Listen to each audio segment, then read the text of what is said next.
spiritual father. Of course, every crime that we commit, there is a penalty for every crime that we commit. Even in Christendom, there is a penalty. And we go to confession for those who are Christian, who are Catholics, we go to confession.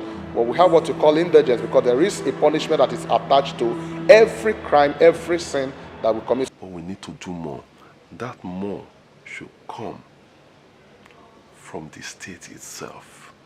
The state, the judiciary has to be in place. There should be diligent prosecution of those who have been culprits of human trafficking. The pastor and Elijah were sentenced to 21 years imprisonment. I learned that as soon as they were coming out, the pastor died. But the Elijah, I don't really know where about again.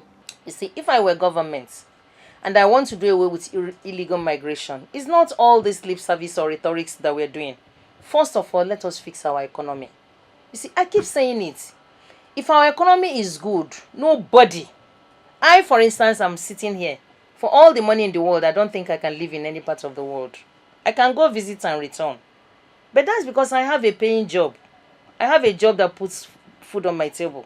For somebody who has graduated, say, 3-4 years ago, or who has left secondary school for 6 years, and they've not seen any job, they've not found any job, and somebody comes to them and says, there is something in Europe, and that you're going to be getting money in dollars, don't you think the person will jump at it? NAPTIP has facilities, shelters, but those shelters, who are the personnel working there?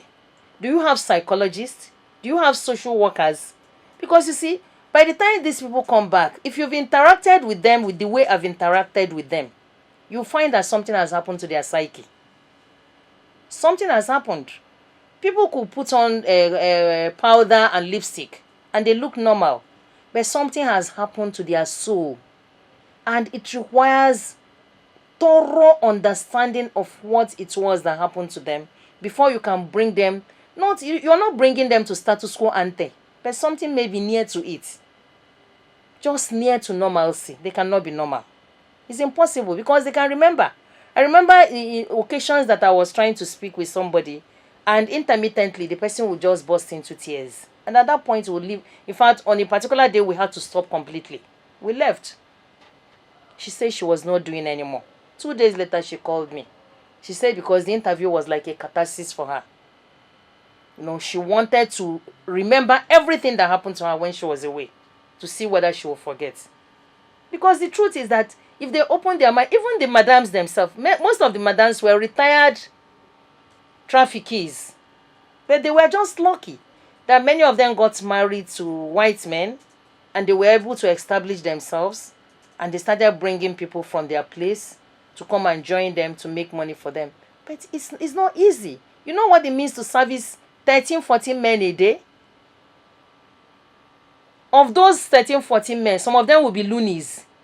Many of them are not lawyers and doctors, mind you. Many of them are farm workers, construction workers, laborers, road workers. People who are even smelly. But then because you need their money, you shut your senses to some of these things. If you're a decent person, you will recall. You have the power of recall. And it will do something to your psyche. So you see, society should not condemn. That will be my last word for this. There is no room for condemnation. Society should have empathy. And the only way society can have empathy is to strengthen the organization that law has set up to help those who are survivors. But in doing that, we must have zero tolerance for corruption.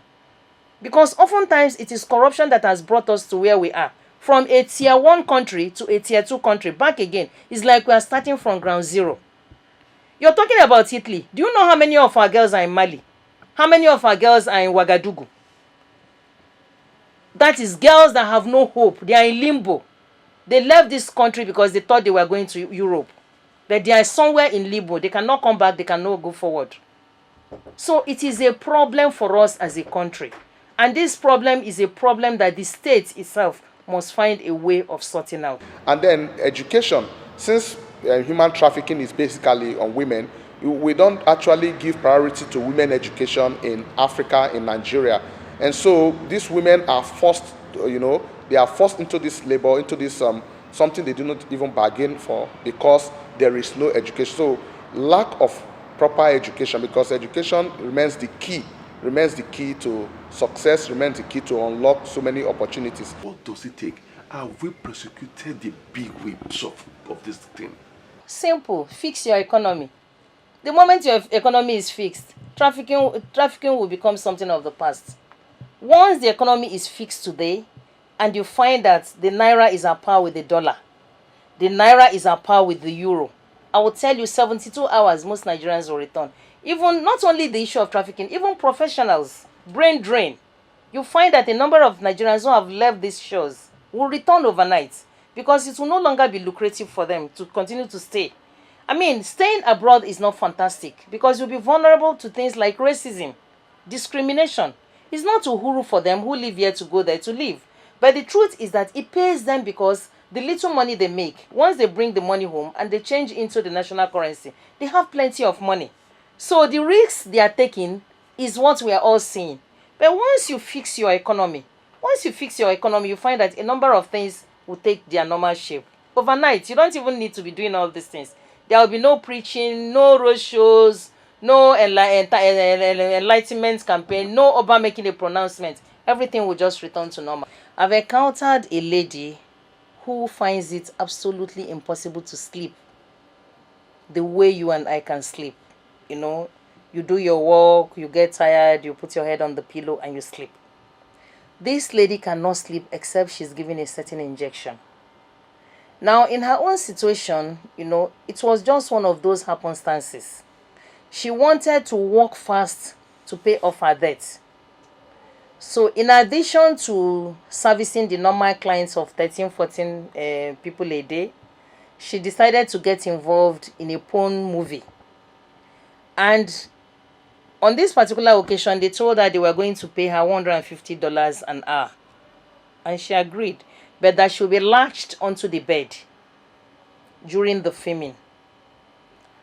And of course, she agreed because that was good money.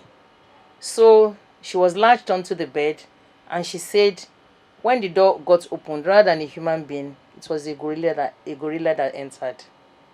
And by the time the gorilla was done with her, she had passed out.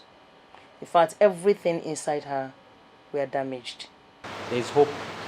Indeed, there is hope for survivors of human trafficking and irregular migration. But all hands need to be on deck. To do this, there's a need to educate the community. There's a need to support these individuals. There is hope. No situation is hopeless.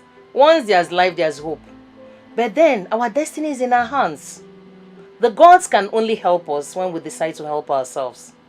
Anyone who is a survivor, haven't survived, and you've returned back to source, okay?